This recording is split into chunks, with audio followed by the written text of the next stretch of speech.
नमस्कार, आप देख रहे हैं सत्य हिंदी का रात 8 बजे का बुलेटिन और मैं हूं आपके साथ कृति सिंह। देश की सियासत और दुनिया की हलचल दोनों एक साथ गर्म हैं। राहुल गांधी ने तेल संकट पर चेतावनी देकर महंगाई का अलार्म बजा दिया है, तो एयरलाइन सेक्टर एसओएस भेजकर कह रहा है कि अब नहीं संभले तो उड़ानें थम सकती हैं। बंगाल में भी कल दूसरे चरण के मतदान से पहले सियासी पारा बहुत हाई हो चुका है। उधर महिला आरक्षण पर कांग्रेस बनाम पीएम मोदी की जंग अब तेज हो गई है। वहां पर वैश्विक मोर्चे पर यूएई ने ऐसा ऐलान कर दिया है जिससे तेल बाजार पर संकट गहरा हो सकता है। इन्हीं खबरों पर इस बुलेटिन में बात करेंगे, लेकिन पहले रुक करते हैं दिन भर की बड़ी खबरों का। तेल संकट पर राहुल ने दी चेतावनी, अब आएगी महंगाई, तैयार हो जाओ।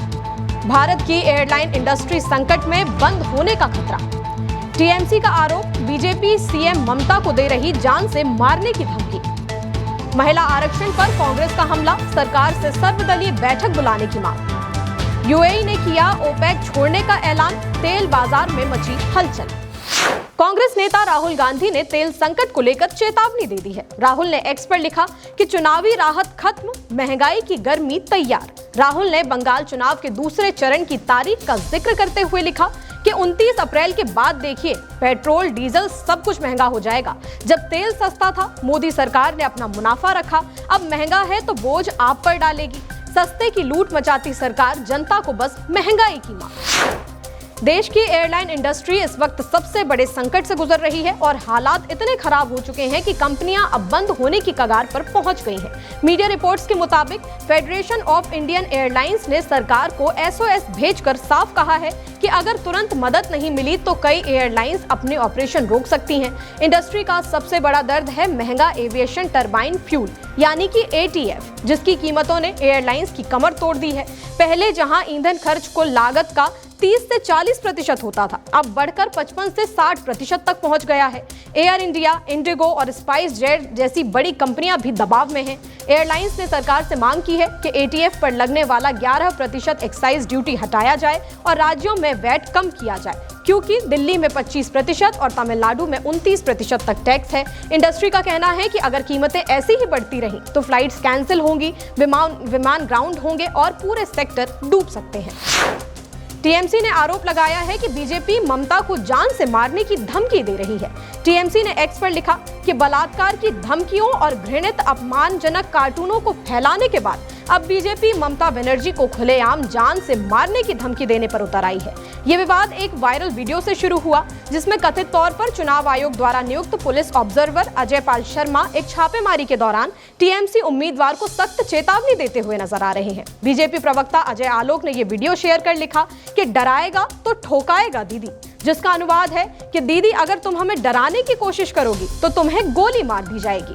इस पर टीएमसी ने आरोप लगाया कि बीजेपी नेताओं के बयानों और सोशल मीडिया पोस्ट के जरिए डर और धमकी का माहौल बनाया जा रहा है। यहां तक कि ठोक दो जैसे शब्दों का भी इस्तेमाल किया जा रहा है। पार्टी ने यह भी कहा कि ये सब ऊपर से प्रोत्साहित हो रहा है और इसका असर आम लोगों और खास करके महिलाओं की सुरक्षा पर पड़ रहा है। पश्चिम बंगाल चुनाव से ठीक पहले सियासी लड़ाई अब और ज्यादा तेज हो गई है, जहां तृणमूल कांग्रेस ने बीजेपी पर बड़ा हमला बोला है। मामला बीजेपी के उस सोशल मीडिया पोस्ट से शुरू हुआ जिसमें मुख्यमंत्री ममता बनर्जी को चुनाव के बाद बंगाल गुड बाय कहते हुए दिखाया गया। टीएमसी ने इस पोस्ट को सिर्फ राजनीतिक बयान नहीं बल्कि बंगाल की संस्कृति, भाषा और पहचान के लिए खुली धमकी बताया है। पार्टी का आरोप है कि बीजेपी बंगाल को चलाना नहीं चाहती बल्कि उसकी पहचान ही बदलना चाहती है। टीएमसी ने साफ कहा कि बंगाल गुड बाय का मतलब है बंगाल की संस्कृति, भाषा, इतिहास और विरासत को अलविदा कह देना, जो भी कभी भी किसी भी कीमत पर मंजूर नहीं किया जाएगा। उधर बीजेपी इस पूरे मामले को चुनावी बयानबाजी बता रही है। पश्चिम बंगाल में दूसरे चरण के मतदान से ठीक पहले 1468 लोगों के नाम दोबारा वोटर लिस्ट में जोड़ दिए गए हैं, जबकि 6 नामों को ट्रिब्यूनल ने शामिल करने से साफ इनकार कर दिया। अब दूसरे चरण के लिए कुल मतदाताओं की संख्या करीब 3 करोड़ 22 लाख हो गई है और 142 विधानसभा सीटों पर वोटिंग होनी है। दिलचस्प बात तो ये है कि इससे पहले 27 लाख से ज्यादा नाम गड़बड़ी के कारण हटाने की प्रक्रिया शुरू हुई थी और पूरे अभियान में करीब 91 लाख नाम लिस्ट से हटाए जा चुके हैं। मामला सुप्रीम कोर्ट तक पहुंचा, जहां कोर्ट ने अपने विशेष अधिकार का इस्तेमाल करते हुए आदेश दिया कि जिन नामों को ट्रिब्यूनल मंजूरी दे देगा उन्हें वोटिंग से ठीक पहले भी लिस्ट में शामिल किया जा सकेगा। इसी आदेश के बाद चुनाव आयोग ने ये नई सप्लीमेंट्री लिस्ट जारी की है। हालांकि अब भी पूरा डेटा साफ नहीं है, इसलिए वोटर्स को अपनी स्थिति जानने के लिए अलग अलग लिस्ट या वेबसाइट के चक्कर काटने पड़ रहे हैं। महिला आरक्षण और परिसीमन को लेकर कांग्रेस नेता जयराम रमेश ने प्रधानमंत्री नरेंद्र मोदी पर सीधा हमला बोलते हुए कहा है कि अब समय आ चुका है कि सरकार सभी दलों की बैठक बुलाकर महिला आरक्षण कानून को लागू करने का साफ साफ रोड मैप हमें दे दे। जयराम रमेश ने आरोप लगाया कि चुनाव के दौरान सरकार ने परिसीमन के नाम पर खतरनाक खेल खेलने की कोशिश की, लेकिन विपक्ष की एकजुटता ने उसे रोक दिया। उन्होंने कहा कि 2023 का नारी शक्ति वंदन अधिनियम लागू करना अब जरूरी है और इसे 2029 से मौजूदा लोकसभा की ताकत के साथ ही लागू किया जा सकता है। कांग्रेस नेता ने यह भी दावा किया कि संसद के विशेष सत्र में महिलाओं का मुद्दा असली एजेंडा नहीं था, बल्कि सरकार अपनी राजनीतिक सुरक्षा के लिए परिसीमन को आगे बढ़ाना चाहती थी। जयराम रमेश ने कहा कि अब प्रधानमंत्री को महिलाओं के नाम पर की गई राजनीति का प्रायश्चित करना चाहिए और उन्हें न्याय देना चाहिए। प्रधानमंत्री नरेंद्र मोदी ने अपने संबोधन में विपक्ष पर जोरदार हमला बोलते हुए कहा कि देश में लंबे समय तक महिलाओं को नजरअंदाज किया गया और उनके लिए जो फैसले लिए गए वो उनसे बिना पूछे ही उन्हें थोप दिए गए।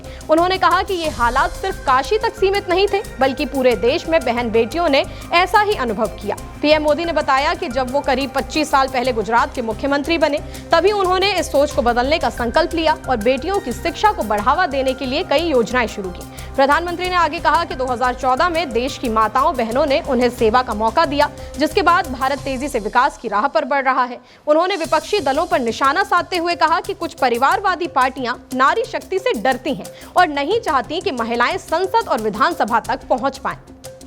बुलेटिन में आगे अभी और भी खबरें हैं। महाराष्ट्र में रिक्शा चालकों के लिए मराठी जरूरी, सरकार हुई सख्त। प्याज वाला बयान पड़ा भारी, सिंधिया पर मीम्स की बौछार। यूएई ने ओपेक छोड़ा, तेल बाजार में बड़ा झटका।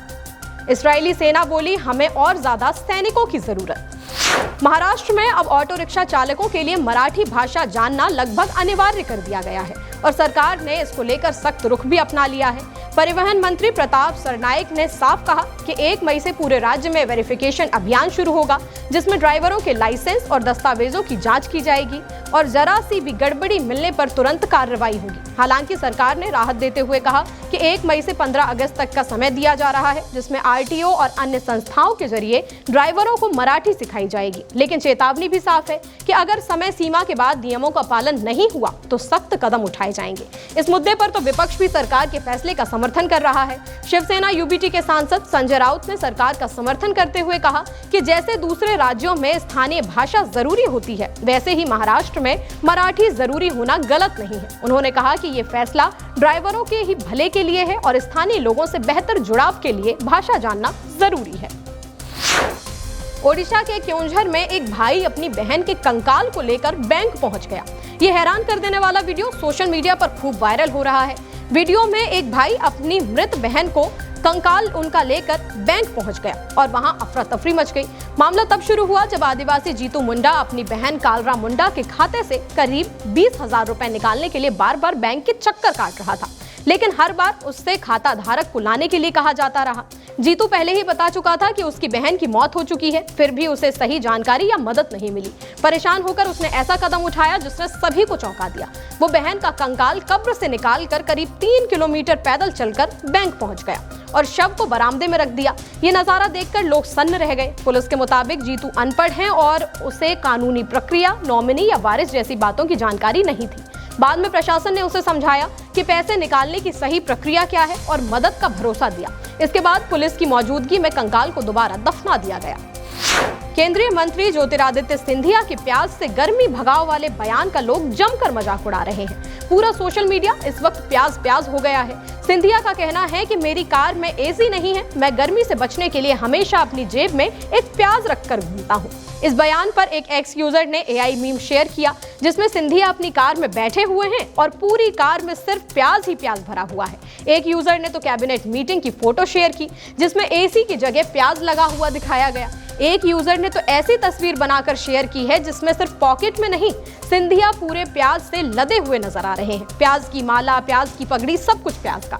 एक ने तो सिंधिया को प्याज का रेनकोट जैसा आउटफिट बनाकर ही पहना दिया। यूएई ने ओपेक और ओपेक प्लस से बाहर निकलने का ऐलान कर दिया है और ये फैसला 1 मई से लागू होगा। यूएई का कहना है कि ये कदम उसके लंबे समय के आर्थिक और ऊर्जा विजन के तहत उठाया गया है, जिसमें देश अपनी घरेलू ऊर्जा उत्पादन को तेजी से बढ़ाना चाहता है और भविष्य के ग्लोबल एनर्जी मार्केट के हिसाब से खुद को तैयार कर रहा है। यूएई ने साफ कहा है कि मौजूदा हालात, खासकर खाड़ी क्षेत्र और हॉर्मुज में बढ़ती अस्थिरता तेल सप्लाई को प्रभावित कर रही है। ऐसे में देश अपने राष्ट्रीय हितों को ध्यान में रखते हुए ये फैसला ले रहा है। यूएई खुद को एक जिम्मेदार और भरोसेमंद तेल उत्पादक बताता रहा है, लेकिन अब वो अपनी रणनीति बदलते हुए ज्यादा स्वतंत्र होकर फैसले लेना चाहता है। माना जा रहा है कि इस कदम से ग्लोबल तेल बाजार में हलचल बढ़ सकती है और आने वाले दिनों में कीमतें और सप्लाई पर असर पड़ सकता है। इस्राएली सेना के चीफ ऑफ स्टाफ इयाल ज़मीर ने कहा कि इस्राएली सेना 2026 में भी कई मोर्चों पर लड़ाई जारी रख सकती है। उत्तरी इस्राएल के रमत डेविड एयरबेस पर हुई अहम बैठक में उन्होंने कहा कि 7 अक्टूबर 2023 से इस्राएली सेना लगातार अलग अलग मोर्चों पर लड़ रही है और किसी भी वक्त हालात बिगड़ सकते हैं। उन्होंने ये भी संकेत दिया कि आने वाले समय में सेना पर दबाव और बढ़ेगा, इसलिए ज्यादा सैनिकों की जरूरत पड़ेगी। इस्राएली आर्मी के चीफ ने ये बयान ऐसे समय में दिया है जब अमेरिका, इस्राएल और ईरान के बीच युद्ध विराम चल रहा है। अमेरिका ईरान के शांति प्रस्ताव की समीक्षा भी कर रहा है, लेकिन इस्राएल अभी भी जंग की तैयारियों में लगा हुआ है। फिलहाल इस बुलेटिन में इतना ही, लेकिन हमारे वीडियोस आपको वक्त पर तभी मिलेंगे जब आप हमारे चैनल को सब्सक्राइब करके बेल आइकन का बटन दबाएंगे। इसके साथ ही आप हमारे चैनल की मेंबरशिप भी ले सकते हैं, जिसकी जानकारी आपको नीचे दिए गए मेंबरशिप बटन पर क्लिक करके ही मिल जाएगी। तो वीडियो देखिए, खबरें पढ़िए और हमारा साथ दीजिए। फिलहाल के लिए इतना ही, नमस्कार।